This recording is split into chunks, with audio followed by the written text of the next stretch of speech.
Any Other Business by George Ross and Campbell Singer, adapted for radio by David Turner.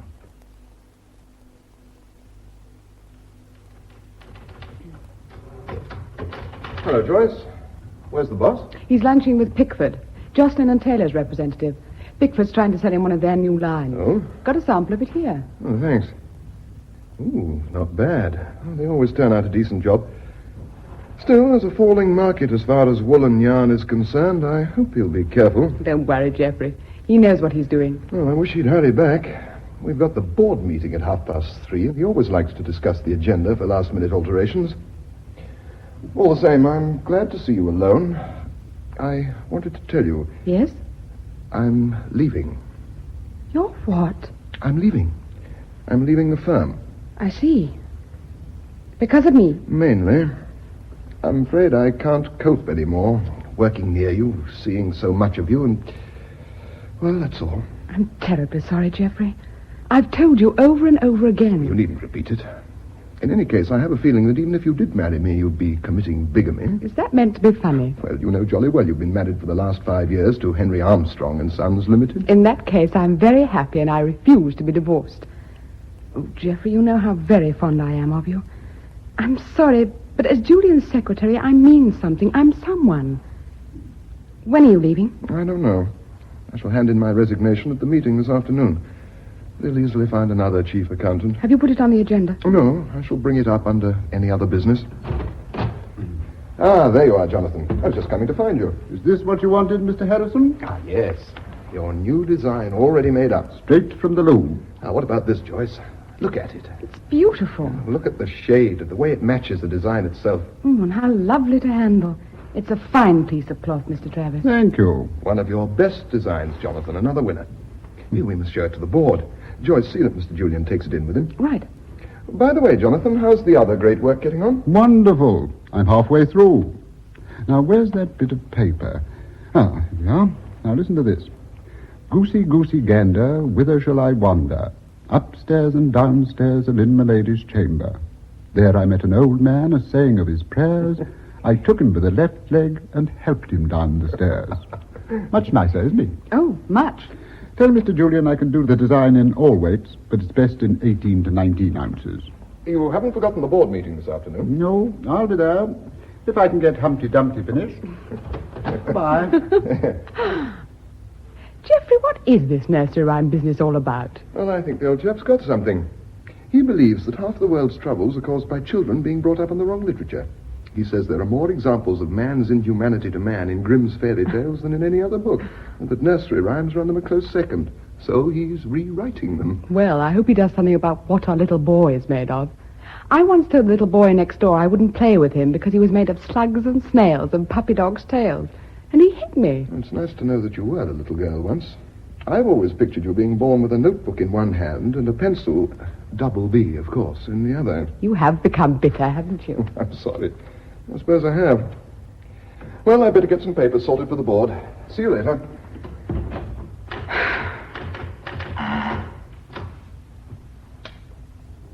Is Harrison there? No, he's just left for his office, Mr. Julian. Has he given you the agenda? Yes, Mr. Julian. Well, bring it in to me, would you? Certainly, Mr. Julian. I'm glad you're back, Mr. Julian. I was afraid you might be late. Pickford was a little long-winded, and then I had to look in at the weaving sheds. I'll make out a petty cash slip for my lunch, will you? Here's the bill. And get that order off to Pickford, Miss Anderson. Price 23 and 6, delivery 6 weeks after colouring up. 6 weeks? That's wonderful. Ah. So this is the agenda. Yes, Mr. Julian. Any other papers you need for the meeting are in this file. Good. Are we having a full meeting today? Mr. Stadden is still on the continent, but I saw Sir Norman a little earlier this afternoon in the finishing department. Any word from Mr. Playden? A telegram to say he will be arriving on the 11 o'clock from King's Cross. He should just make it. The train's on time. What about Travis? You'd better remind him. He seemed to remember when he was here a few minutes ago. He came in with his new design. Yes, I've just seen it. Popped in the mill to have a look at it. Wonderful job. Anything else, then? I don't think so. I've put out the cigarettes. I thought we might have cigars today. Cigars, Mr. Julian? I have a feeling this meeting's going to be different somehow. On the other hand, perhaps we'd better not create a precedent. Cigarettes it is, then? I think so. Well, I'll just finish off that typing, Mr. Julian. Yes, good.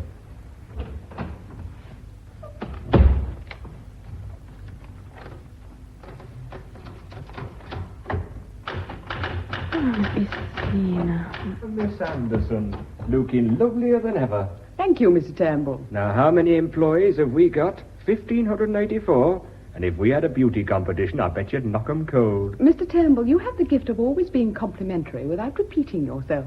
Good heavens, girl. Do you think I would have got where I have if I'd always used the same line of gab? What are you doing this evening? Now you are repeating yourself, Mr. Turnbull. Would you like to see the play at the Leeds Grand? Can't remember the name, but it opens in London next week. It's had some stinking write-ups. Very tempting, but not tonight. Thank you. Don't you want to get to know me better? I've spoken to your wife on the phone often enough to have satisfied all my curiosity on that score. Oh. Is there anyone else? What do you mean, anyone else? You're the only one I always say no to. Trying to be funny, eh? Well, I'm a patient man. I can wait. Must have a word with Julian first. I can wait. I can wait a long time. Hello, Julian. Mind if I come in? Hello, Malcolm. Sorry I haven't been in to see you since last week, but I've been covering some of our accounts in Wales and the Midlands. So I've noticed by your returns. You've done very well, too. Oh, it's nothing. Anyway, I'm glad to be back. As a matter of fact, I've been wanting to see you particularly for some time. Whenever you want to see me particularly, I can guess the subject. But it's no good, Malcolm. Increase any of our expense allowances by another penny and there'll be a riot at the next annual general meeting. But damn it all, it should be a little different on the sales side. True, but there you have the disadvantage of always being compared with Gregory Stanton. His expenses on the export side should be even greater than yours, but they never are. A man can't take his liquor. No wonder his expenses are lower. Well, in any case, would you mind checking your sales summary again? Oh, you're sitting on it. So I am. There's a mistake of £1,000 in the edition of last month's figures, which was pointed out to me by Harrison. I do like to be certain of any facts I'm responsible for presenting at the meeting. Oh, sorry about that. One should never leave things to other people. If you let me have this month's sheets, I'll check them myself. There's still time before the meeting. Good afternoon, gentlemen. Oh, good afternoon, Sir Norman. Not too busy, I hope, Julian. Campbell. Good afternoon, Sir Norman. It's nice to see you again. Thank you. Do sit down. I heard you were in the building, but I was too late back from lunch to come and say hello. How is Lady Tullis? Not any better, I'm afraid. Oh, I'm sorry. But her courage is wonderful, and that does help me a little. You'll have to excuse me if I get the 6:45 back from Leeds this evening. Oh, naturally. You hurry things along as fast as you like from the chair. Sir Norman, are you sure that nothing can be done for Lady Tullis? Would drive me crazy if I were so helpless. She's in the hands of Sir Alan Edgecombe now. He's our only hope. At least I do know that if he has to operate, he is the best brain surgeon in Europe. You haven't made up your mind yet whether to have the operation or not. In the past, I've made decisions involving thousands of people. And yet, when it comes to the one insignificant human being whom I love, I just don't know what to do. Well, I admire the way you're taking it. That's all I can say. Me too. Thank you, both of you. And now, if I may change the subject to something more cheerful, may I congratulate you, Mr. Turnbull, on last month's sales figures? The increase over the same month of last year is certainly a healthy one. Thank you, Sir Norman. Well, if you gentlemen will excuse me, I promise to check up on some totals here. Yes, we still have a few minutes. Yes, so I'll see you in the boardroom, Sir Norman. Right, Turnbull.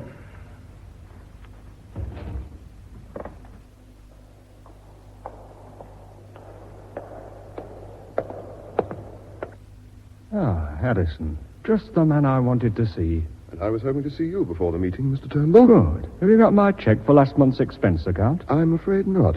Oh, why not? It's a large amount. I spent the money and I need it. There are 3 items in the account which I'm afraid I can't pass without explanation. Who the devil are you that I should have to explain? You accountants like throwing your weight about, don't you? Would you like to come to my office? The corridor's hardly the place for a discussion of this sort. No. We'll settle the matter here and now. What are the 3 items you've taken such exception to? I didn't say I'd taken exception to them. I'm merely querying them. Querying them, eh? Huh. I wonder what you accountants would do if there were no such word as query. You'd go out of business. Well, what are the 3 items? One is for a 20-minute telephone conversation with your wife when she was in New York last month. I can't recall the second at the moment. The expense sheet's in my office. The third is for a hotel bill, the dates of which indicate a weekend. Now, look here, old chap. If you're going to start querying things simply on a matter of definition, there'll never be an end to this sort of thing. Please, Mr. Campbell, don't include similar items again. If you don't mind my saying so, I think you include them deliberately, on the principle that if they get through, it's something gained, and if they're queried, there's nothing lost. You impudent blighter. I won't be spoken to like that. If it happens again, your resignation will follow very shortly. Oh, you think that funny, do you? Well, I'm not joking. Now, you pass that account, and I don't want to hear any more of the matter. If you delete the 3 items, you can have a check immediately. And if I don't? I shall refer it to the board of directors for the necessary authority. Have you gone mad? What's come over you? I'm getting tired, Mr. Turnbull, that's all. It's an exhausting business having to use one's discretion so continuously. Will you come along to my office later so that we can straighten the account out? What the devil for? Well, if I were the slightest bit unscrupulous, it might be dangerous for me to have that statement with the hotel account even scratched out. All right, I'm coming.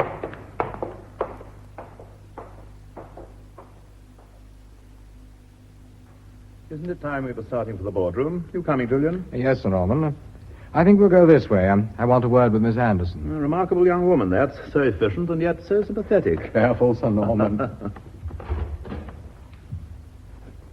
Miss Anderson? Yes, Mr. Julian? Remind Dodds and Harris that the meeting's about to begin. I've just rang them, Mr. Julian. You have? Good. Well, I've got everything here in this file. That's all, is it, Miss Anderson? There's this, the sample of Mr. Travis's new design. Oh, yes, we must let the director see this. Have a look at it, Sir Norman. Oh, this is superb. I've never seen anything like it. It's unique. Julian, I want a suit length off the first piece. You shall have it. Well, we'll get along then, Sir Norman.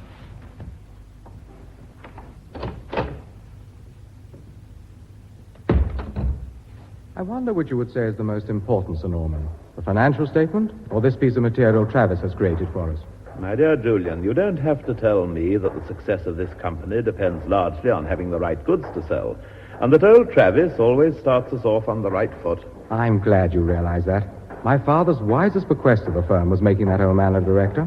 Otherwise, our competitors would have snaffled him long ago. And yet there's always been a certain amount of agitation to get him removed from the board. Turnbull and Playden are the chief offenders. If they ride their hobby horse today, perhaps you'll stop them from the chair. Because one day I shall clonk one of them. I can't imagine you ever losing your temper. But don't worry, I'm on your side. Well, this is it then. Good afternoon, Dodds. Good afternoon, Harrison. Good afternoon. Do sit down, gentlemen. Anything wrong, Dodds? Well, I hope we won't be too long, but I shall be in the mill till midnight. Now, that's not a very nice way to greet us, Dodds.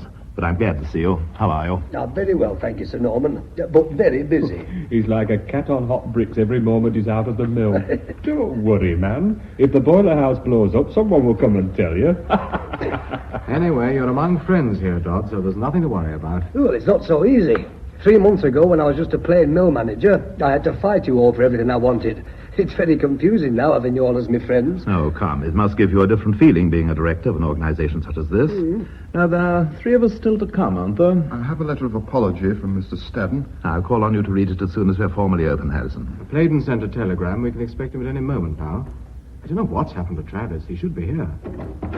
Good afternoon, gentlemen. Terribly sorry I'm late, but you know what it's like trying to get away. I'm very pleased you managed it, Playden. Now, what about Travis? Geoffrey, would you fetch the old boy? Yes, of course. Oh, here he is. Afternoon, all. Jonathan. Excuse me just one moment, Sir Norman. What do you think of this one, Geoffrey? Little Miss Muffet, she sat on a tuffet, eating her curds and whey. There came a big spider and sat down beside her and stayed with Miss Muffet all day. Remarkable the difference only 1 or 2 words can make. Isn't it, eh? Look here, Sir Norman, do we have to I put think we can begin now, gentlemen, so I formally declare the meeting open. Now, unless I hear anything to the contrary, we shall take the minutes of our last meeting as read and adopted. Agreed. Mr. Harrison, you have a letter of apology from Mr. Stadden. Will you read it, please? Certainly. Sorry I can't make the meeting. I'm in Stockholm until tomorrow and then go to Oslo until the end of the week. Had dinner with Johansson last night and got... Well, I'd better not read the word, but he means drunk. He got even more drunk than I did. So here's his order for 200 pieces. Tell Travis Design 8-1 is a wow for this market. 6 other orders totaling 318 pieces also enclosed. What's the value of those orders? Between 45 and 50,000 pounds. Not bad, not at all bad. Very nice indeed, Playden. We now come to the financial statement. Now, I myself would just like to say that it's most encouraging, and if the figures are maintained, we shall have a really record year. In fact, I'd like to take this opportunity of congratulating all concerned. Whatever we may think of each other, and whatever our personal idiosyncrasies, this company has an executive team that would take a lot of beating. Yeah. On the sales side, Mr. Turnbull on the home front and Mr. Staddon abroad are showing steadily increasing figures without any sacrifice of profit margins. I don't know whether you've had the opportunity yet of studying the cloth output figures Mr. Dodds passed round a few minutes ago. I've taken a glance at them, and I think Mr. Dodds is a marvel. Yeah. Our weaving production now equals our finishing capacity, so that the cost of manufacture per piece has fallen quite considerably. You can thank the new automatic looms I've just installed. They're the marvel, not me. I would like also to say a special word about your managing director, Mr. Julian Armstrong. Apart from his smooth day-to-day running of this large concern, his particular aptitude for buying our raw materials at the right time and almost invariably at the right price has been a deciding factor in our constantly improving position. Oh, I'm sorry, Mr. Turnbull. I must detract just a little from the credit I gave you for maintaining profit margins. Some of it must belong to Mr. Julian. Here. Oh, dear, on second thoughts, Mr. Turnbull, we have to make another little subtraction. Oh, leave me a little credit, Sir Norman. I was going to say that Mr. Turnbull's job of selling is made very much easier by our decided leadership in cloth design. When you're first in the field with anything, you can always command a better price. Never forget that. And don't forget the man who makes it possible, Mr. Jonathan Travis. Yes, good old Jonathan. All that I have said, so far from disparaging our sales effort, has merely emphasized what I said previously, that we are a first-class team, and long may we remain so. Yeah. Now, any question on the figures? Better than I expected. Harrison hasn't made any mistake in his figures, I hope. We can take our accuracy for granted, Mr. Turnbull. Thank you, Sir Norman. Oh, well, we'll take the next item on the agenda now, shall we? Share transfers. This doesn't often crop up. What's it about, Harrison? There seems to have been an unusually high number of dealings in our shares recently. The shares themselves have been moving forward in jerks. They've risen 2 and 3pence since Monday. Very nice for any of us who hold any of them. Worse luck, I've only my 10 qualification shares.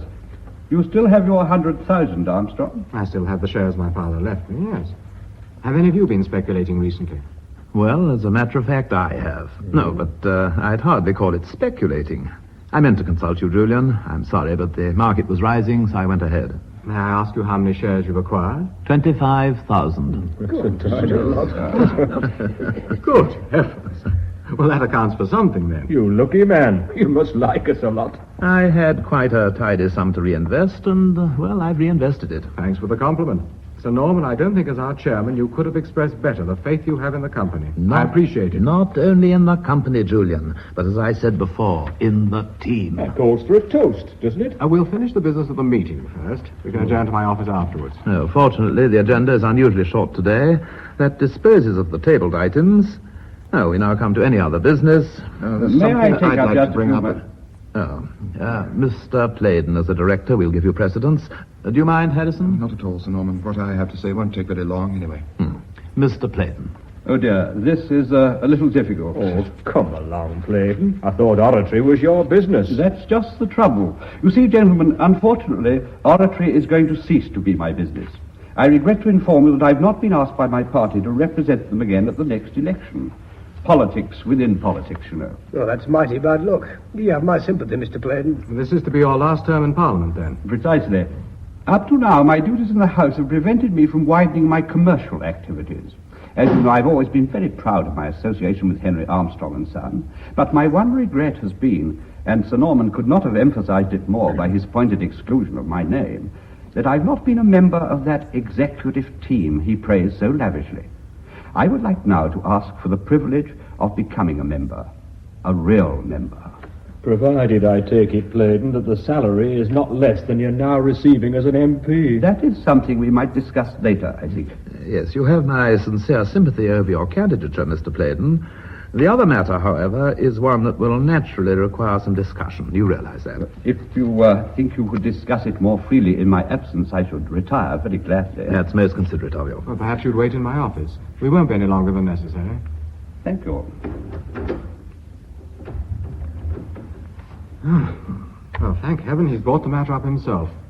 I've been hoping he'd miss a meeting so that we could discuss it. You'll never catch him missing a meeting. Not as long as he collects his 10 guineas a time and expenses, which I bet you pass without a murmur, Harrison. Sir Norman, I'm still very green in these matters, but, what's Mr. Playden's function on the board? Yes, Dodds. Would you care to answer that, Julian? Well, in our early days, when we required a certain amount of finance in the city, we thought the name of a member of Parliament on our board might carry a little weight. Oh, and did it? We'll never know. But today we have all the finance we need.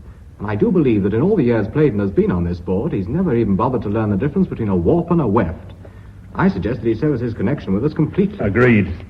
Is that your opinion, Mr. Travis? He's a decent chap.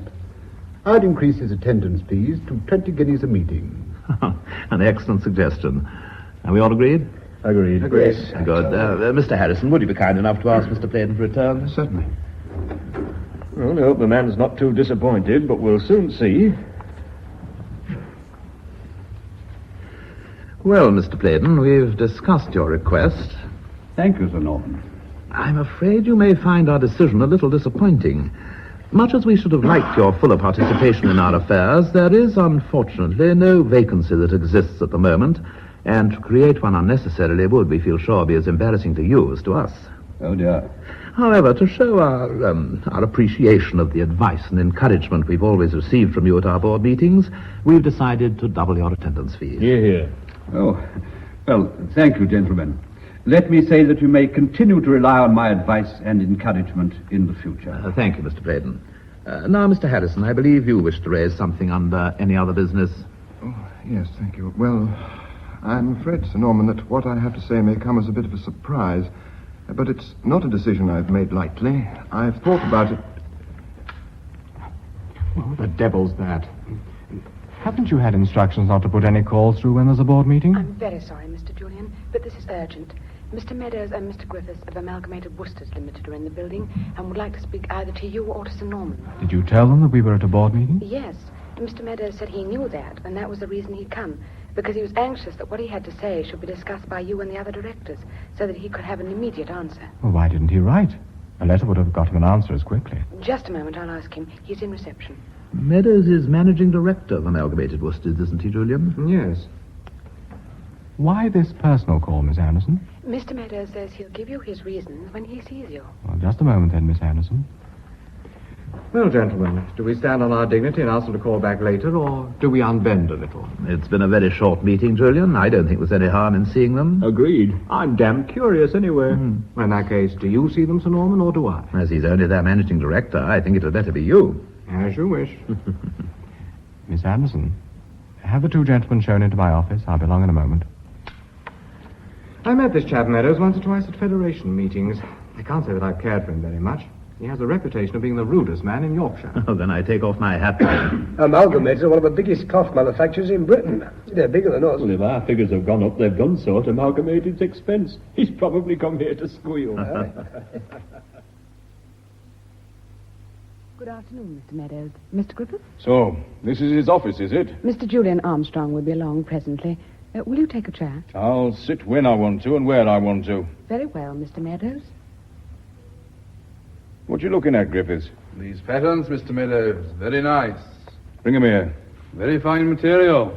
Aye, maybe. Only 1% of the population wears cloth like this. We cater for the 99%. You don't waste time, labor, and machines on fancy stuff. Perhaps not, Mr. Meadows. No, perhaps you don't. Here, take it. Good afternoon, gentlemen. Hello, Armstrong. We've met. This is Griffiths, my financial assistant. I see Mr. Griffiths knows something about cloth as well as finance. I find it pays to be an expert in more than one field. Let's get to business.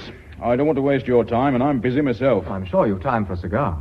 No, thank you. But I'll remember where you keep them. Now, do you mind if we dispense with these civilities?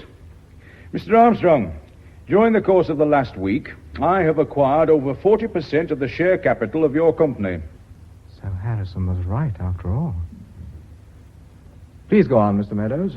There's not much to add, is there? I now make a public offer to your shareholders to sell me their holdings.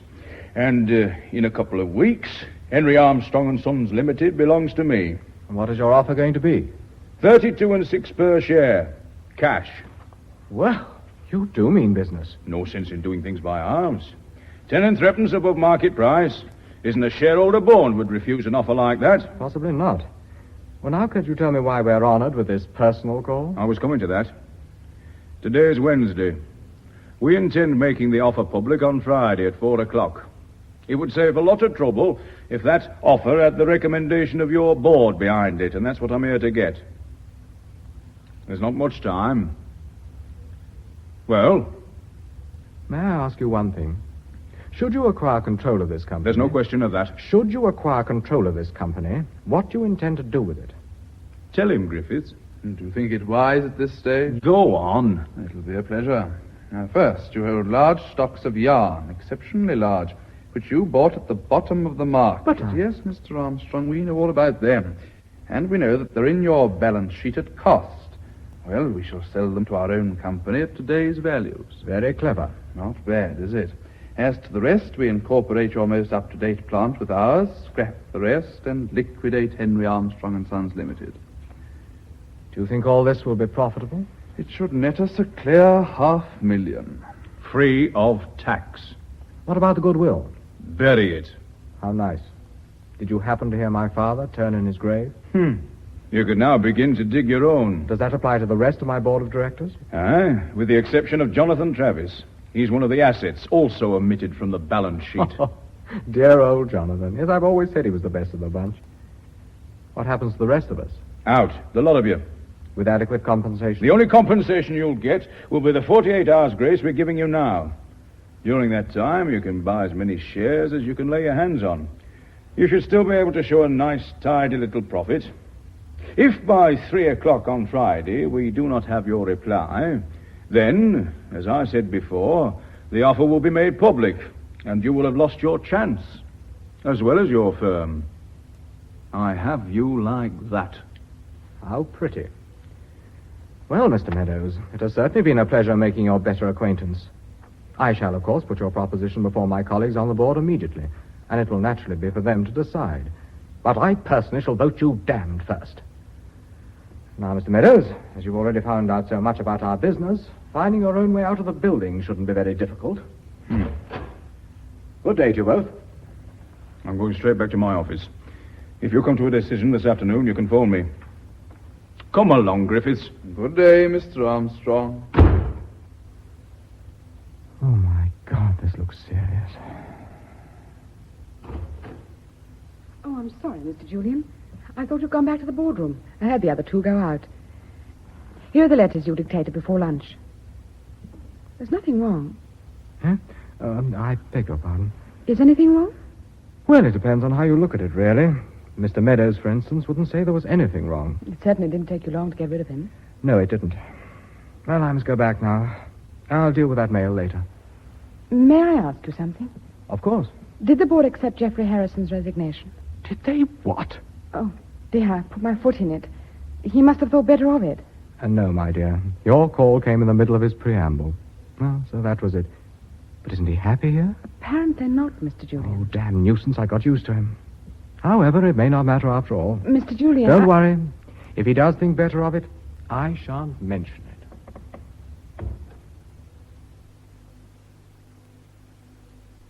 Sure Meadows has come here to kick up a stink about us pinching their markets. Oh, what's this, Mr. Turnbull? Ainsworth put in an order with them for 200 pieces, then cancelled it 10 minutes after they saw our range. Oh, that's something for him to sort out with Ainsworth, I should say.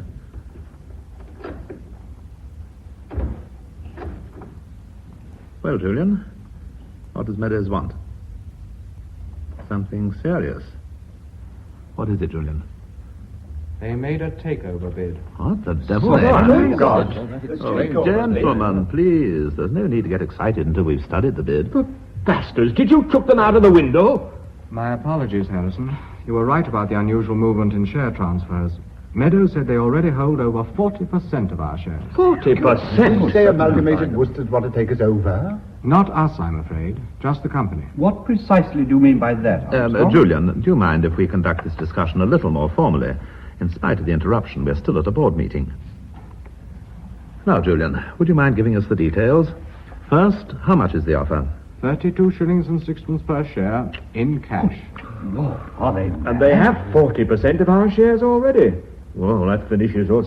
Within 48 hours of the offer being opened to the public, they'll have 90%. It does seem as if they mean business. You're not doing so badly out of this, Sir Norman, with those 25,000 you just bought. Malcolm, please let us leave personalities out of this. I myself have 100,000 shares, but that is not the point. When is the public offer to be made? On Friday at 4 o'clock. There's no time at all. We can't do anything. He wants the recommendation of this board behind him. Naturally. Without it, he may have to increase the bid, high as it is. Do you mind if we have all the particulars, Julian, so that we may know where we stand? Yes. Yes. You can have it in a nutshell. All that Amalgamated Worsteds are interested in are our reserves. The hidden reserves in our undervalued wool stocks, our investments, and the open reserves as disclosed in our balance sheet. Then they're not interested in us as a going concern. Not in the slightest. Yeah. What about my new looms? Well, Dodds, he did say they might incorporate some of our modern plant with theirs. They're going to take them away? Those unforgettable miracles? They're going to take them away? That is the intention. But what about my operatives? I've sweated to make them the best in Yorkshire, and the happiest. Well, this will mean the sack for half of them. I'm afraid it will. What about us? Us on the board, I mean. It's the sack for us too, Malcolm. My God. All of us? All. Except Jonathan Travis. Just Travis? Not me, or Sir Norman, or even you, Julian. Just Travis. My God. Congratulations, Travis. I hardly think, Mr. Clayton, that this is the time for congratulations. Nor for laughing. Oh, I'm sorry, but I was just thinking of Dodds there. 3 months ago, he was just a happy, carefree mill manager, and then we made him a director. As mill manager, he might have kept his job. Doesn't it make you want to laugh? I don't think you need worry, Harry. You're too well known in Yorkshire. You're all right. All right, you say. You say I'm well known in the cloth business. No, but I'm too old to start at the bottom of a new ladder, or even halfway up. Sir Norman, tell me, how is it that a company like this, one of the oldest and most respected in the industry, with huge assets, practically no liabilities, and all that money in the bank, and with all those reserves tucked away, can find itself in a position like this? Well, how in heaven's name is it? Unfortunately, Dodds, it can happen to any company such as ours at any time, and is the one penalty we sometimes have to pay for the otherwise admirable freedom of our financial system, a system which enables the owners of a property or commodity to sell it to the highest bidder. The owners of Henry Armstrong and Sons are the shareholders, something we're all inclined to forget, and the token of their ownership is those scraps of paper called share certificates. In a going concern, the value of those shares is chiefly determined by the amount paid in dividends. In a liquidation, by the realization value of the assets. And, Dodds, it would appear from Meadows' offer that we're worth more dead than alive. Dead duck. That's what we are. And those damn vultures are waiting for our carcasses. The trouble has been that we were sitting duck. You will remember, Julian, I have always advocated higher dividends, which would have given our shares a value, leaving little attraction for a takeover bid. Harrison has always supported me, but year by year you have won the day with your arguments of caution. Sir Norman is right. If anyone is to blame... Sir Norman, may I correct a mistaken impression? It's true that I always advised higher dividends, but in fairness to Mr. Julian, I wouldn't say that his policy has been altogether wrong. We must remember that in our trade we are utterly dependent on a staple commodity, wool, one which is subject to violent fluctuations in price. And where such fluctuations exist, it's essential to have adequate reserves to act as a cushion. Possibly. Let me state the position as I see it. Our shares today are quoted at 22 3. We have received an offer of 32 6. If we recommend acceptance, those shareholders who are still holding on to their shares will make a very handsome profit indeed. We, as directors, will have to resign or be forced off the board. Oh, by the way, Julian, did Meadows mention the question of compensation? Yes. He said none. None? Oh, well, I do think he's got a nerve. He expects our cooperation and doesn't want to pay for it. He did add that we could take advantage of our knowledge and buy all the shares we could before the public. Would that be honest? Well, it would be typical of Meadows' morality. I don't think we need discuss that aspect of the situation. There is something I would like to say about it, with your permission, of course. Certainly, Julian. Some of us may be tempted by this speculation, so I would like to sound a single note of warning. Sir Norman will presently ask us formally whether we recommend acceptance of the offer or not. Personally, I'm going to suggest that we fight the offer tooth and nail. Should we win, those who have speculated in our shares are likely to take a severe rap. I won't embarrass you, Julian, by asking you what are the odds against our winning. However, you've made it plain that you're against acceptance. I should like to hear some other opinions. Mr. Turnbull. As I see it, we have very little to gain by giving in and nothing to lose by fighting. So I vote we fight. At least we can hang on to our jobs as long as the fight lasts. Mr. Travis? When it comes to making cloths, amalgamated worsteds are butchers. I'd rather stay here as long as I'm allowed to. Thank you, Jonathan. Now, Mr. Playton, may we hear from you now? Oh dear, this is very difficult. I can't tell you how shocked I've been by this new turn of events. I think it's terrible. It's a pity you won't have time to change the law about these things. May I go on, Mr. Turnbull? I'm sorry. Thank you. I must confess, outside Parliament I have few qualifications for earning a comparatively comfortable living. My only chance, faint as it may be, is that if I vote for acceptance of this offer, Amalgamated Worcesters may show some form of gratitude. And that is what I shall place my hopes in. May I have your views, Mr. Dodds? Well, I don't rightly know what to say.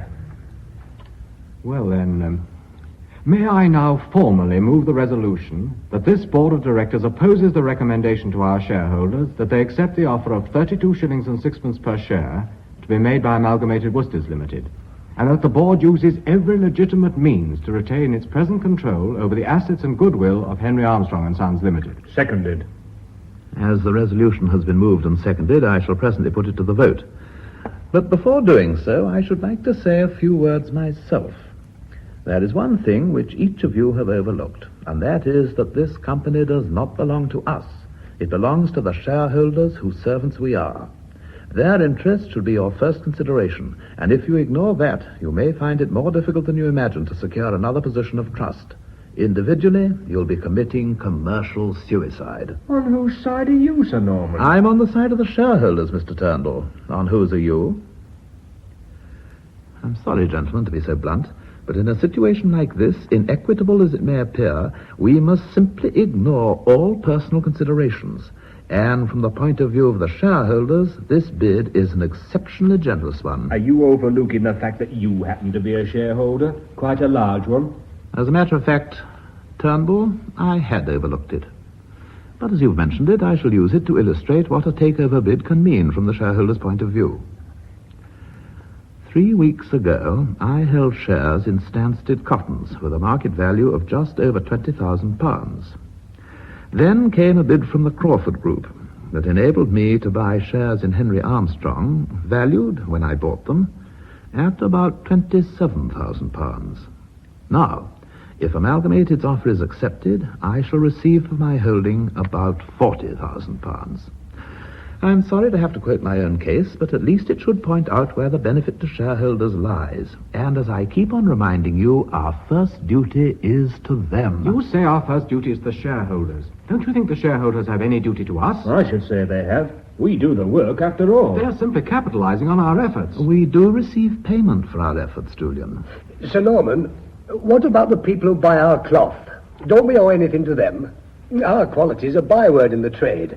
Our standard's something they can rely on. And we give it to them at a price not very much higher than that muck Amalgamated turn out. And if Amalgamated take us over, they're going to get bigger muck than ever. You have a point there, Dodds.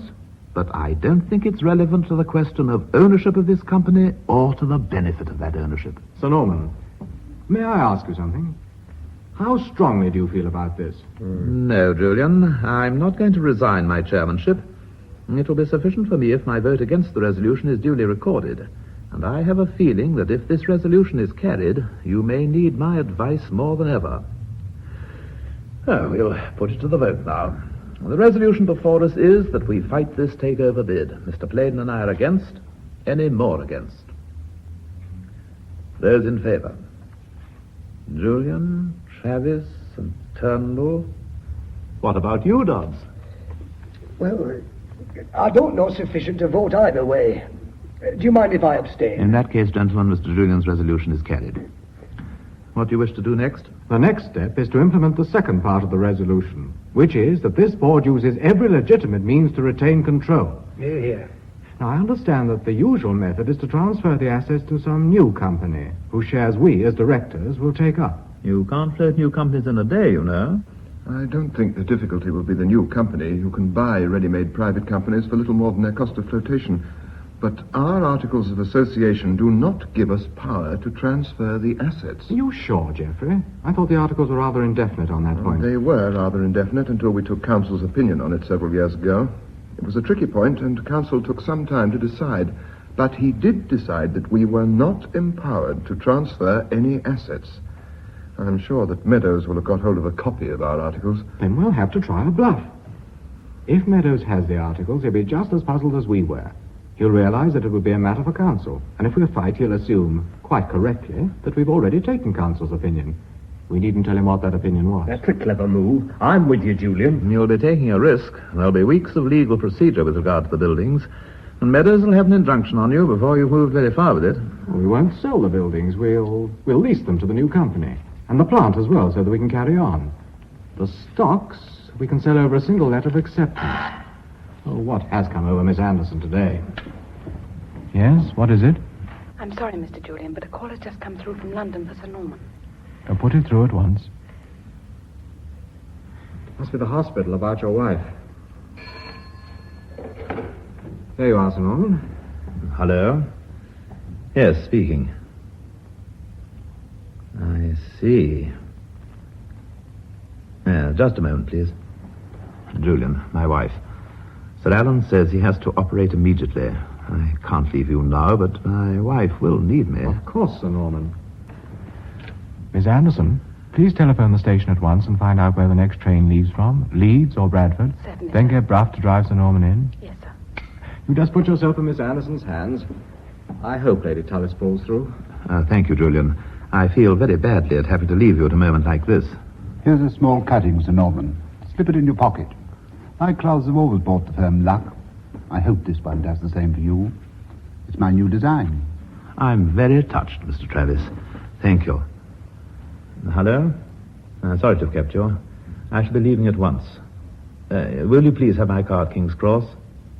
Thank you. I'd like to telephone my wife's brother, if I may. He's also in Yorkshire. May I use the telephone in your office, Harrison? Of course.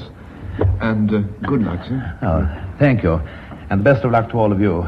Good luck to you. Well, goodbye, gentlemen. Good luck to you, sir. Sir Norman. Bye-bye. The very best. I'll keep you informed. I'm so sorry.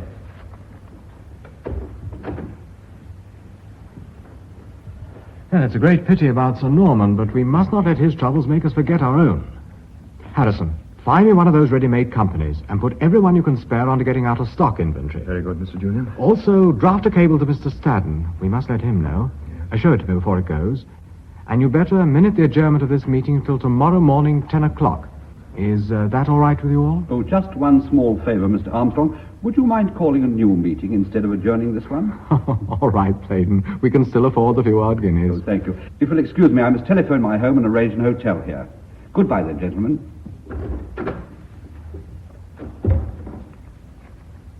And I've got to meet my wife. Damn nuisance, but I suppose I've got to. It'd be too bad if you were to lose your wife as well as your job. That's a matter of opinion. You better get back to the mill, Dodds, and clear up what you have to do. But don't go home yet in case I need you. Shall I wire the place for the charge of dynamite? Well, not yet, anyway. You're still the boss.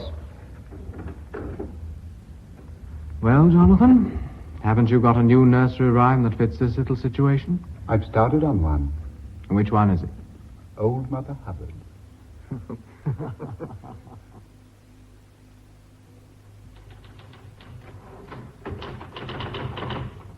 Good morning, Miss Anderson. Fancy meeting you. Yes, just fancy. I hope you enjoyed the play last night. I should have enjoyed it more if you'd been there. I'm afraid I was a little too preoccupied last night. What about taking my mind off things this evening? You're an incurable optimist, aren't you? But the answer is still no. Don't you want to live? Yes, very much. Then don't confuse life with living. Life is only about 10% of living. In your case, I should say about 90%. Oh? Yes.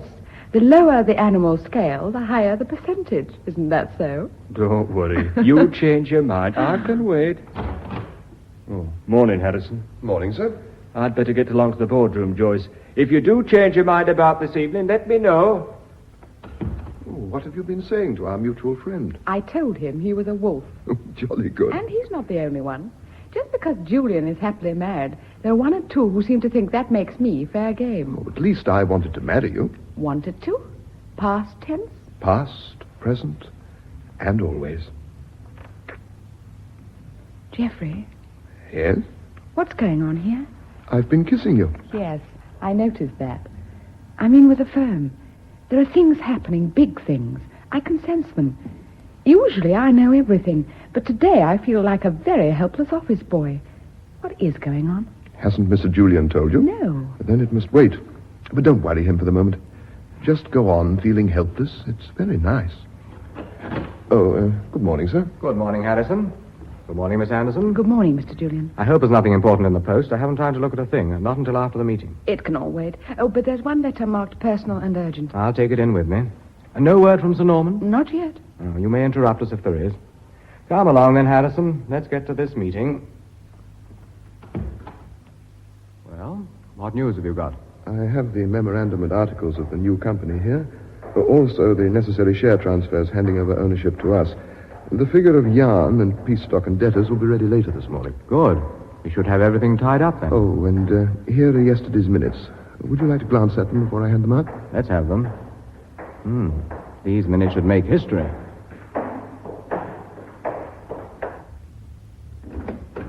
Morning, Campbell. Dodds. Morning, Julian. Morning, Mr. Julian. Ready for a start, are we, everyone? Seen this? Bloke in the Yorkshire Post says we must be going to declare an increased interim dividend. Oh, where do they get their information? 2 and 2 make 4, even in Yorkshire. What are our shares? 9 up on yesterday. That means Meadows has got a few more.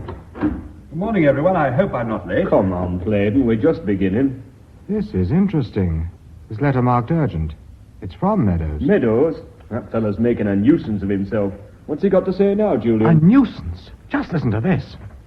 I know all about Council's opinion on the disposal of your assets. What? Oh, no, that... If you make one move in that direction, I'll have an injunction slapped on you so fast you'll need Council again to tell you what's hit you.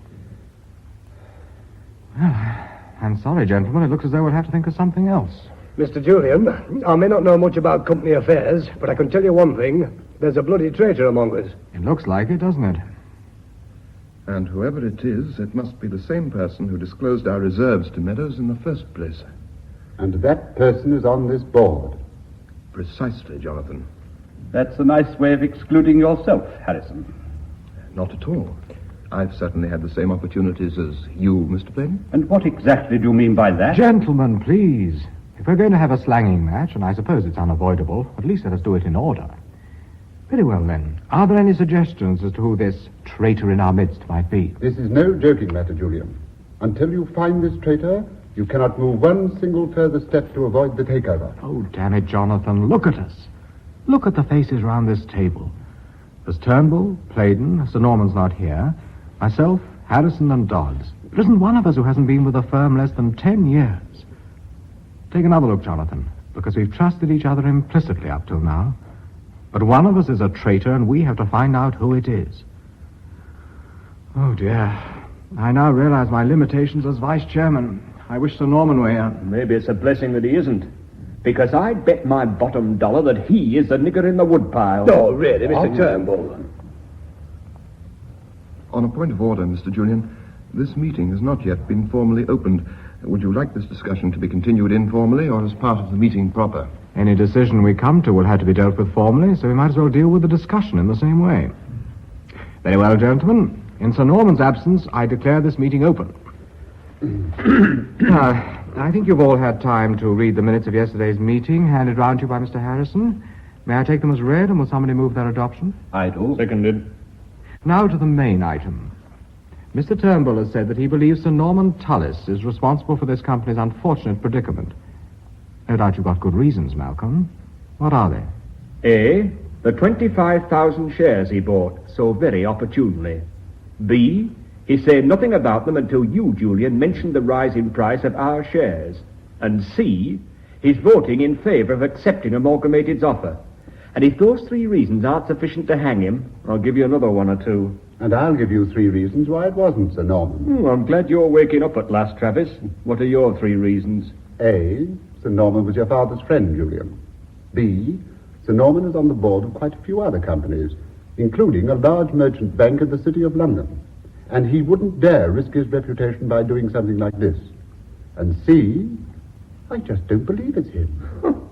I've given you 3 concrete reasons. You've mentioned 3 abstract assumptions. Oh, don't be silly, old man. Reasons are not evidence. You'll learn that as you get older.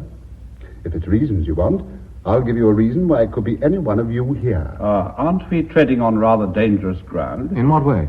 Slander, defamation, or whatever? I dare say we can risk that, Clayton. All right, I shall find the proceedings very interesting. Good. And to make them more interesting still, I think we'll start with myself. Come along, Jonathan. What are the reasons why I could be the traitor? The 100,000 shares you hold, Julian. If this deal goes through, you'll be making over £50,000 profit.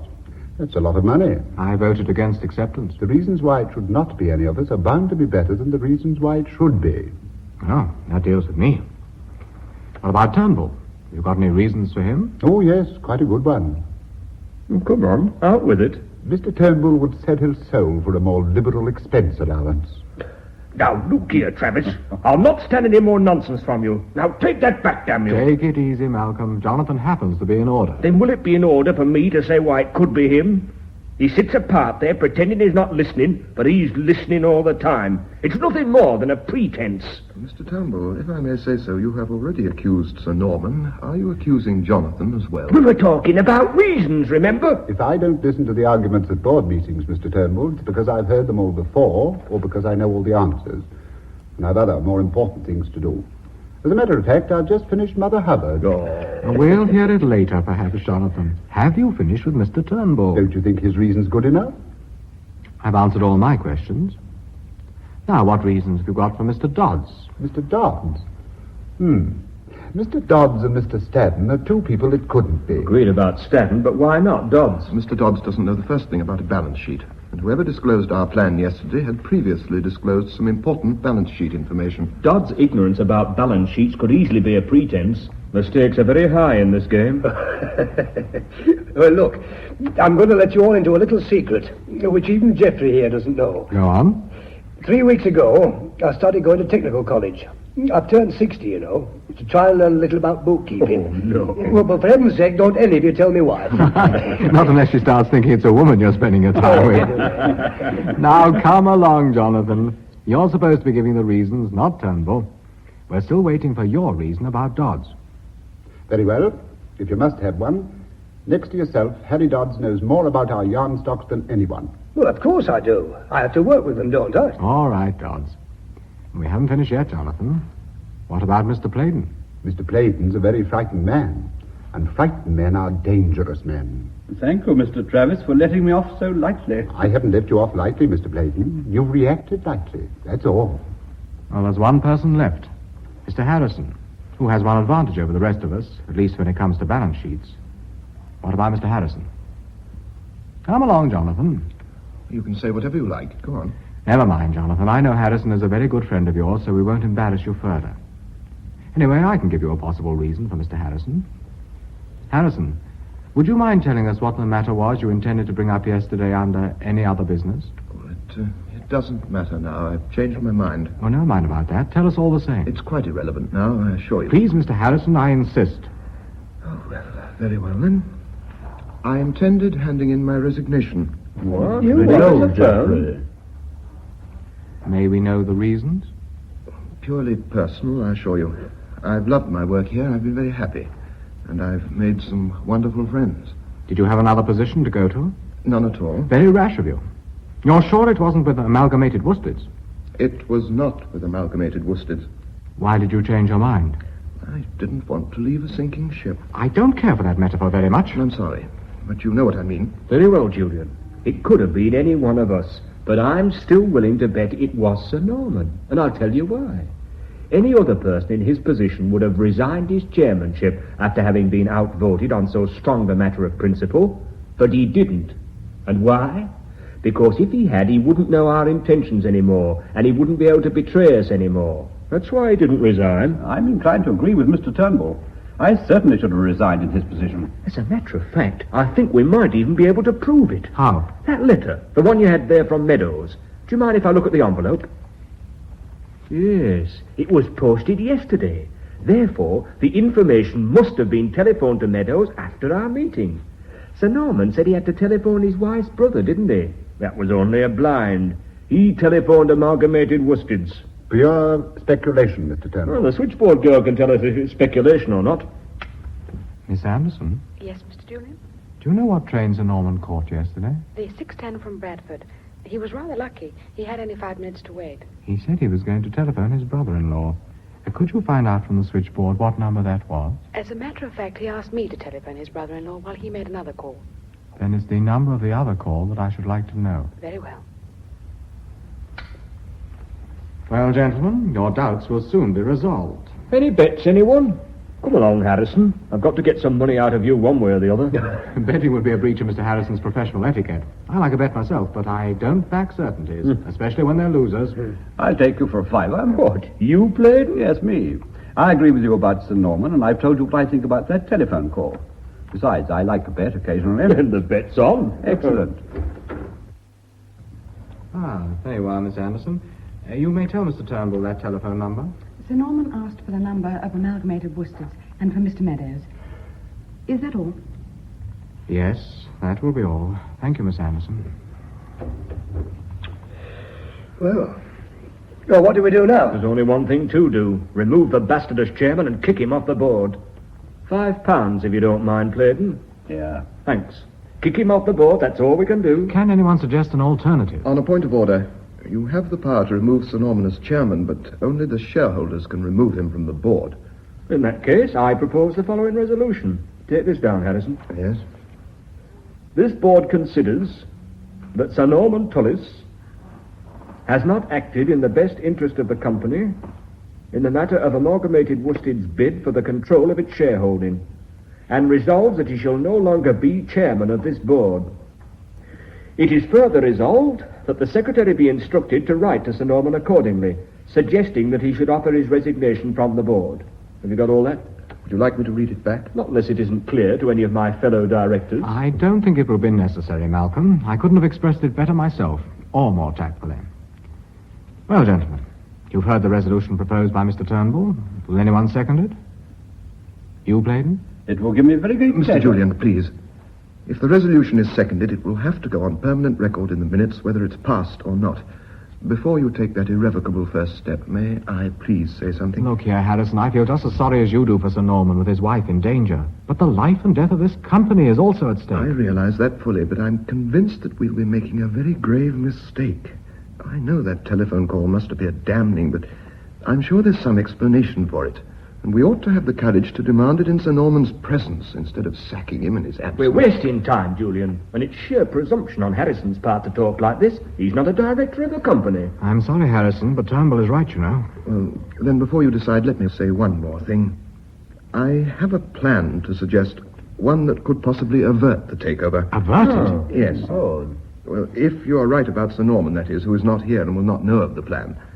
If you're wrong about him, and the traitor is one of us, then the plan will fail. Harrison, as we're now reduced to clutching at straws, we'll be glad to hear any suggestion that gives us the remotest chance. I shall therefore ask Mr. Turnbull to withdraw his resolution. Oh, very well. Go ahead, then. Thank you. First of all, I'd like to acknowledge inspiration for my plan to Mr. Travis. To me? Yes, Jonathan, to you. It was yesterday when you mentioned that you were working on Old Mother Hubbard. The thought struck me that Amalgamated might easily change their minds if they were to find the cupboard bare. There's nothing about finding the cupboard there in my version. You know that. I refuse the acknowledgement. Well, then thanks all the same for the negative inspiration. Mr. Julian, how well do you know Pickford? We bought millions of pounds worth of yarn from his firm. He's become a very good friend of mine, socially as well as in business. Would you trust him implicitly? Most definitely. How far would he go to help you? As far as would lie in his power, I'm sure of that. That's fine. Then this is what I suggest. Place an order with Pickford for 3 years' supply of yarn. The first year at today's prices, the second year a shilling or two higher, and the third year even higher still. Now, with an order of that size, we shall have to put down a very large deposit. So large that to find it, we will have to call on nearly all our free cash and sell all our securities. If the wool market breaks, you'll have us bankrupt within a month I know. But if Meadows takes us over, the risk of bankruptcy becomes his, not ours. Mr. Julian must, of course, arrange with Pickford that should Meadows be scared off and the takeover not materialize, then the whole transaction is to be cancelled. But that is collusion. It is, indeed. That's why I asked if Pickford could be trusted. Well, he can be trusted, all right. Now, let me think. Yes, if we get rid of our cash and securities, it will remove the cream of the whole takeover objective. And the order itself will place a 3-year halter around Meadows' neck, whereas he wants a quick jump in and a quicker jump out. Harrison, I take off my hat to you. I think it's worth trying. Thank you. Well, then, can I have half an hour to work out the value of our securities at today's market prices so that I can arrive at a final cash figure? I'm sure you'd all like to know it. It will have to be after the meeting, so I'll send each of you a memo if you're still in the building. Good. Now, let's get this plan agreed. Well, gentlemen, I personally think the idea is an excellent one, and we shall owe Mr. Harrison a tremendous debt should it be successful. Yeah. May I ask one thing? Mr. Harrison, I too admire your ingenuity, but it all sounds a little too facile to me. I'm sure there's a catch in it. Now, do you really think that Meadows will be so foolish as to believe that order to be genuine? That, I admit, is the catch. Not what Meadows believes, but what, if anything, he's told. If he's not told of our little arrangement with Pickford, then the transaction, as far as he knows, is a perfectly proper one. Crazy, perhaps, and motivated by sheer spite on our part, but absolutely legal. And there'll be nothing whatever that he can do about it. On the other hand, if Meadows is told that the transaction is a collusive one, well, he'll very quickly have an injunction on us setting it aside, and that'll be the end of that. That's why I said it all depends on whether the traitor is with us in this room now or not. Thank you, Harrison. We shall learn that soon enough. Well, gentlemen, is it agreed that we go ahead and meet again tomorrow for the result? Agreed. Agreed? Yes, I agree. I agree. Agreed, then.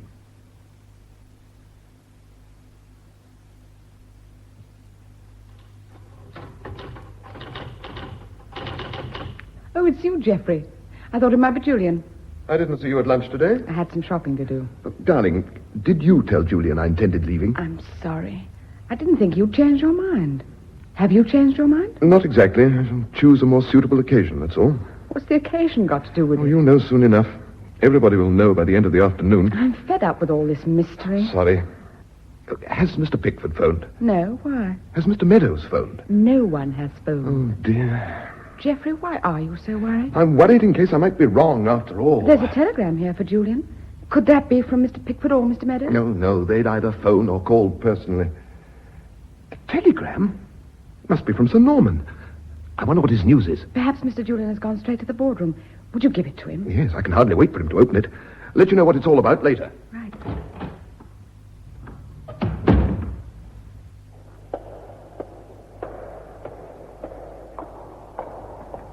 Good afternoon, Mr. Dodds. On the way to the boardroom? Yes. You know, I've been thinking about you ever since yesterday. I'm sure you're barking up the wrong tree. We'll see. It must be Sir Norman. Why? Well, if it isn't Sir Norman, we'll have been sold to Meadows again by whoever it is. And that would have happened yesterday afternoon. And ages before this, Meadows would have been down on us like a ton of bricks. On Pickford, too. But there hasn't been a peep out of either of them. Meadows is sitting on that information, chuckling to himself like mad. I'll bet he is. He'll be in no hurry to let on he knows. He'll keep us guessing. Time his blow so as to leave us as little room as possible for further maneuver. I suppose you're right. But I can't understand why you put forward such a wonderful scheme at all if you're so certain it would fail. Because it was the only scheme I could think of which, if betrayed to Meadows, would give the traitor away at the same time. That's the first essential. How? I'd set a trap for the fellow. What do you mean? No more questions. Wait and see.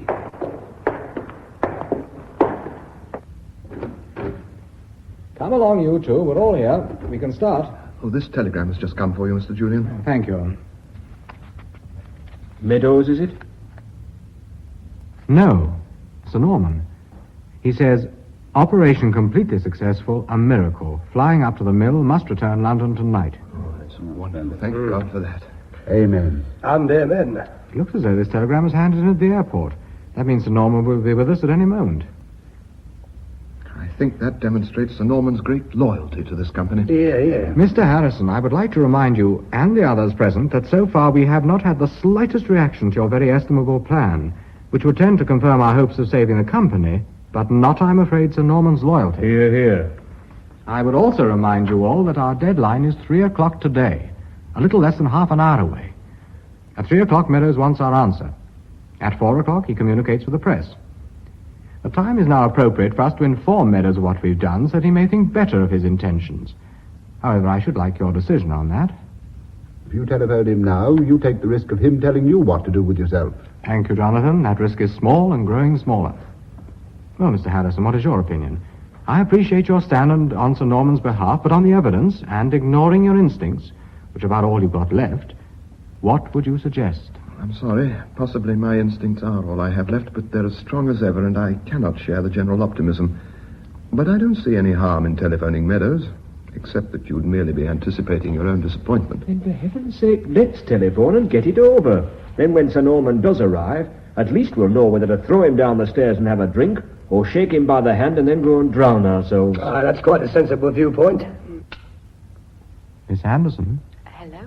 would you get me amalgamated worsteds? I want to speak to Mr. Meadows. Do you mind if she postpones that call for a few minutes? Sir Norman, we just started our meeting. Are you joining us? Of course. Is it all right about that call? Certainly. It can wait. I'll be with you at once. Sir Norman's arrived, then. Nice to be back where we were. Mr. Julian, may I appeal to you not to give Sir Norman the slightest hint that you suspect him? At least not until Meadows phones, please. Very well, I'll try. Playden? All right. Turnbull? That goes for me, too. No doubt Sir Norman will have a very good reason for wanting that call postponed. No doubt. Congratulations, Sir Norman, on your wonderful news. It's marvelous to hear it, Sir Norman. Thank you. We look forward now to Lady Tullis's complete recovery. Mr. Harrison, would you please minute that formally as the wish of the whole board? Yes, of course. Hear, hear. Thank you, gentlemen. But may I particularly thank Mr. Travis? Everything seemed to be over. I was at my wife's side. She regained consciousness. I was twiddling nervously with that pattern you gave me, of your new design. Oh, yes, sir. I could see her looking at it, and after a few moments I could sense her asking for it. So I gave it to her, and she smiled. It may be just Sir Alan's story, but he maintains that that smile was the turning point. What are you busy on now? Jack and Jill, and I'm making no progress at all. Now, if we finish our business quickly, I'd like to help you. Would you like to take over the chair, Sir Norman? No, indeed. Not until I picked up all the threads. Please carry on, Julian. Oh, my thoughts were very divided down there, I can tell you. What happened about that plan for disposing of the assets to some company under our control? I thought you knew. How could I? Oh, no, of course. I'm getting confused. Well, unfortunately, that little plan of ours fell through. Harrison, have you got that letter from Amalgamated? Yes, here it is. Would you give it to Sir Norman, please? Good heavens. Where does that devil Meadows get his information? We've been spending a lot of time trying to find that out. Any clues? We've established that everyone in this room could be credited with a possible motive. Including myself, of course. Including yourself. Sir Norman, would you mind explaining the joke to us? Because as a matter of fact... I'm sorry, Turnbull. I was just thinking of those 25,000 shares I bought. Pretty damning, I wonder what you fellows must have said about them. It's a funny thing, too. I've been a director of over a dozen large concerns for about 20 years now, and this is the first time there's ever been a... Bloody traitor is the word you're looking for, Sir Norman. At least that's the word we've been using. That's it. And in all those companies, this is the very last in which I would have expected to find such a person as you described, Mr. Turnbull. He exists. We haven't found him yet. You'd better find him, Julian. And I'll tell you why. That afternoon, when I had to go back to London, I had 5 minutes to spare. So I took the opportunity of telephoning our friend Meadows. Indeed? I took it upon myself to suggest an amalgamation of our joint interests rather than the complete swallowing up of one of us. Amalgamation with Meadows? Yes, Julian. The great advantage of most takeover bids is the pooling of executive brains and technical resources, leading to all sorts of new ideas. Meadows has a good team behind him, too. Working together instead of in competition, these two teams would be capable of some great achievements. I'm afraid I can't agree. Neither could Meadows. All he was interested in was the capital gain. And with us out of the way, he boasted he would make bigger trading profits as well. Meadows was quite rude about it. So rude, in fact, that I made up my mind I'd move heaven and earth to stop him. The moment my wife was out of danger, I spent every possible moment I could away from her bedside trying to find a way. And did you find one? I think so. But I don't intend to take any chances. I've enlisted the help of some very good friends, and I certainly wouldn't dream of committing them unless I had as much faith in this board as I had 2 days ago. That is why we have to find this traitor. That's good, Sir Norman. Julian, I think the time has come for some plain off. What is it? I have Mr. Pickford on the telephone. He says it's urgent. Pickford. Put him through. Hello, Jack. I see. No, I understand. I'm very grateful to you for having tried. Oh, I'm sorry, gentlemen, but our traitorous colleague has struck again. Oh, What's that? Sir Norman... yes, Jack? Oh, Harrison, Pickford wants a word with you. Be quick, won't you? Hello, Mr. Pickford. Sorry to have kept you waiting. Huh? Oh, that's wonderful. I told you it'd work. And what's the figure? 330,000. I can't tell you how grateful I am for your cooperation. Look, would you mind repeating that figure to Mr. Julian? Goodbye, sir. Thank you. Here, Mr. Julian. Thank you. What? £330,000. Yes, I've got it, but... Oh, all right. Fine. What's all this about, Harrison? May I know, too? Sir Norman, I've no idea what that last bit was about, but I must explain that call from Pickford. You see, when the first scheme fell through, we decided on another, very cleverly concocted by Harrison. The plan was to frighten Meadows off by loading this company with an enormous contract with Pickford. The deposit was to cost all our securities plus most of our free cash. It was all laid on with Pickford that if the plan worked and Meadows pulled out, then the contract was to be cancelled and the deposit refunded. I see. Very neat. And Meadows duly discovered it was all prearranged. And there's something about all this that I can't understand. Your first plan had been betrayed, yet you straightaway proceeded with another which equally courted the same fate. Why? Well, the fact of the matter Mr. is... Julian, it was my plan. Do you mind if I explain? Not at all. Thank you. You said, Sir Norman, that this plan of mine courted equal betrayal. That wasn't quite so. The chance of betrayal was only 6 in 7. I thought you were a bookkeeper, Harrison, not a bookmaker. How do you arrive at these odds? There are 7 of us in this room, and as Mr. Julian pointed out a moment ago, every one of us had a possible motive in betraying the company's affairs. You were in London, so there were 6 little nigger boys left. The traitor could have been one of us 6, or it could have been you. There you have the odds. What would you have done, Sir Norman? I think I should have taken the same chance that you did. Thank you. At the same time, I took another chance with somewhat better odds. It was that of discovering who the traitor was. And have you, Mr. Harrison? We may know that in a moment. Gentlemen, I must ask your indulgence for a certain liberty I took. After Mr. Julian had made all the arrangements with Pickford in connection with the scheme, I called on Pickford myself. You did? What did you say to him? I told him that there was the possibility of the scheme being betrayed to Meadows. It wasn't a pleasant thing to say, but it had to be said. And that if it were betrayed, Meadows would of course get onto him at once and warn him off. I suggested that if this did happen, he should bluff it out. Tell Meadows he was talking slanderous nonsense, that sort of thing. Meadows would get very excited, call him all the names under the sun, and insist that he knew damn well this transaction of ours was phony. And so it was. Did Pickford agree to do all this? He came with me all the way. He was absolutely wonderful. We agreed that he should then say, "All right, Mr. Meadows, if you know so much, tell me the exact sum paid by Armstrongs to my firm as deposit." And it all worked out. Meadows said he knew that all right, and he quoted Pickford the figure. What the hell good does that do? You will recall that after we adjourned yesterday, I sent each of you a memo, Sir Norman accepted, of course, giving you certain information, including the amount of that deposit. Now, I knew that if our plan were divulged, so would this information be. So I took it upon myself to supply each of you with a different set of figures. This is bloody impertinence. You betrayed your duties and deceived your whole board of directors.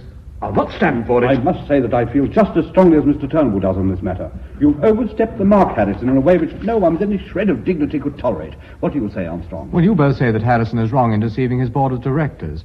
I think you're overlooking the fact that short of Meadows dropping dead, there soon won't be any board of directors. Come along, gentlemen. I'm getting very impatient. Don't any of you want to know who our little traitor is? As a director, I refuse on principle to submit to such behavior on the part of the secretary. Will you please take some action, Mr. Armstrong, or I shall walk out of this boardroom? I'm sorry, Mr. Bladen, but I would say that Harrison has shown a splendid initiative.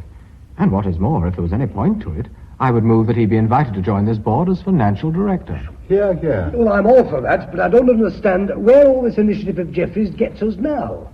Remember my phone conversation with Pickford a moment ago, and what it was I asked him to repeat to Mr. Julian? £330,000? Yes. Well, that was the figure Meadows had quoted to him as proof that he knew all about our plan, the amount of the deposit. But remember that I'd given each director different information as to how much that deposit was.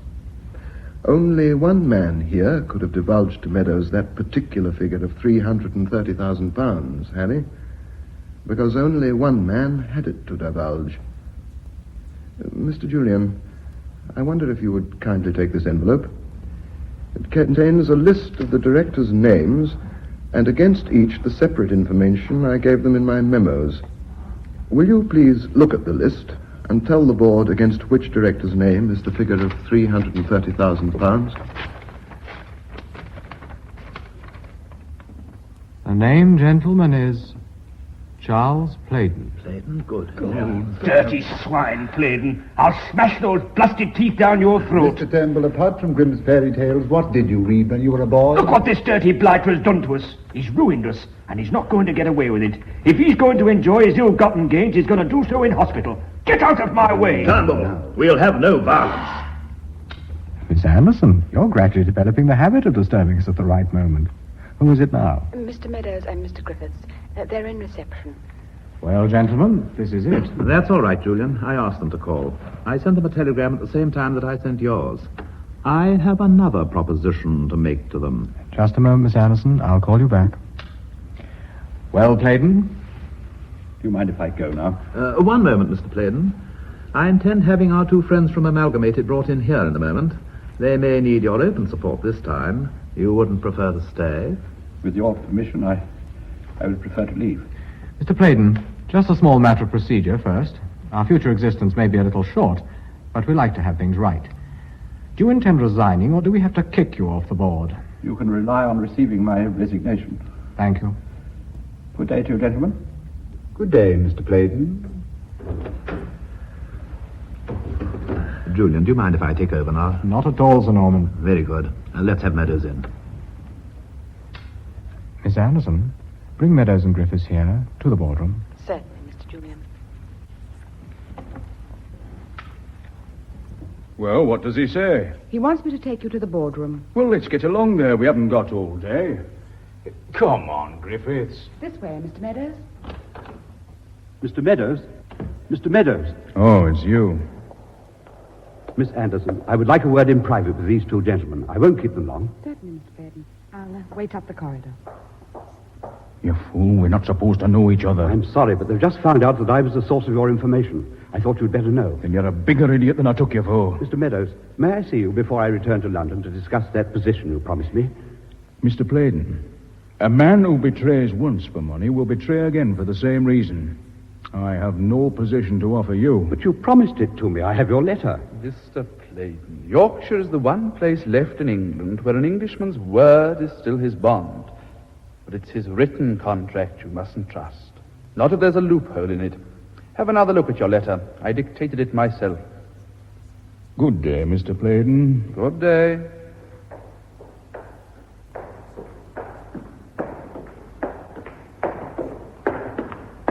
Come along, miss. Where's this boardroom? Just here.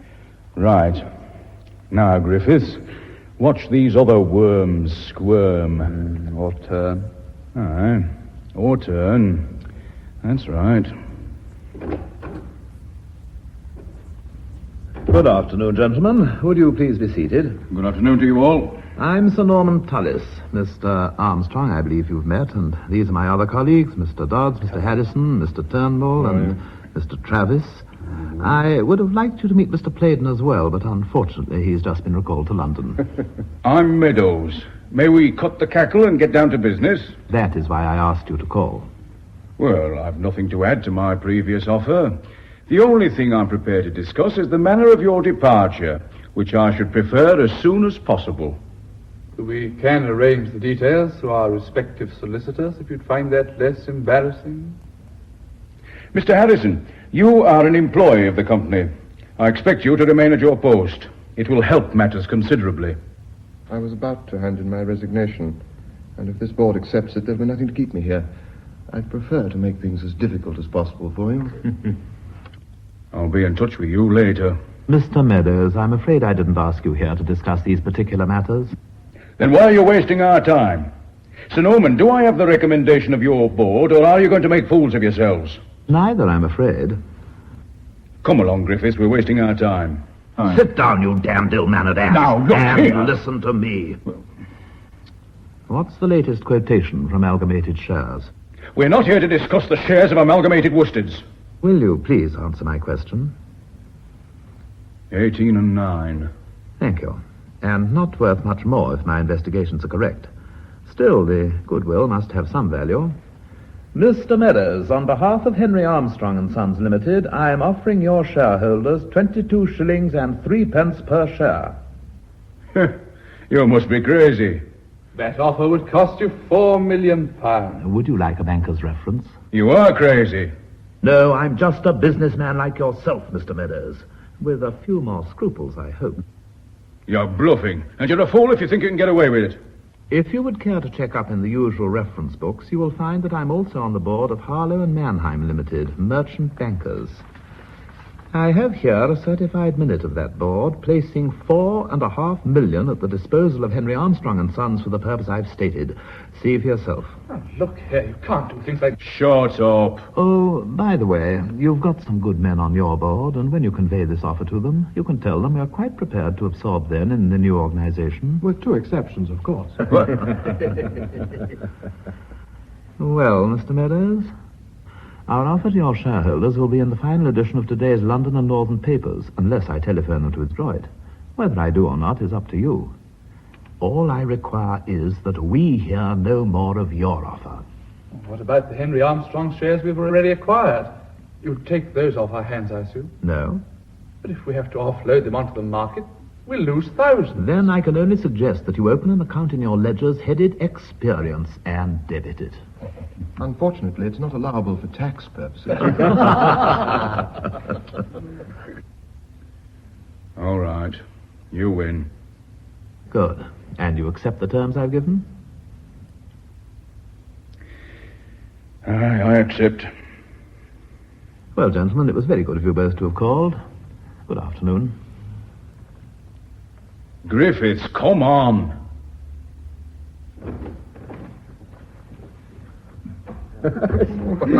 Norman, you were magnificent. Yes. Did you see the look on Meadows' face when he told him to sit down, Dan? I'm a prouder man than I've ever been, Sir Norman, because only now do I realize what it is like to be associated with men of your caliber. I mean that sincerely. Thank you, Dodds. I don't know how to express my gratitude, Sir Norman. No, let's dispense with any further thanks if you don't mind. But there is one thing I must ask you to do in return. I haven't altered my views about our first duty being to our shareholders. They will have suffered financially by the failure of Meadows' bid. I'm going to ask you to increase our dividends, more in line with our earnings. What do you say? Agreed. Under the circumstances, I can hardly refuse. Good. If ever we need them, I'm quite sure that my friends in the city will stand by us just as they were prepared to do today. Now, there is one thing about which I'm rather troubled. Mr. Harrison, did you mean what you said to Meadows about resigning your position with us? It was the first I'd heard of it, of course. And the invitation to join the board is a real one now, Harrison. I don't know what to say. The offer is most generous, and it's the fulfillment of a very old ambition. But I'm afraid... Wait a minute, Geoffrey. Perhaps I could throw a little light on this, Julian. Please do. Well, the fact of the matter is that Mr. Harrison is not entirely satisfied with his present secretary, and he's too soft-hearted to do anything about it. Jonathan, what are you talking about? Be quiet, Geoffrey. Well, now, in his position as financial director, he'll need the services of someone a little more experienced. I'm going to suggest he takes over Miss Anderson. He does what? She's not very happy with you, Julian. You're rather a hard taskmaster. A taskmaster, big Jack. Now, look here, John. Let's call the whole thing settled, shall we? It only remains for me, on behalf of us all here, to extend to you a very sincere welcome. I'm sure you will add enormously to the strength of the team. Thank you very much, sir. Thank you, everybody. And now, gentlemen, is there any other business?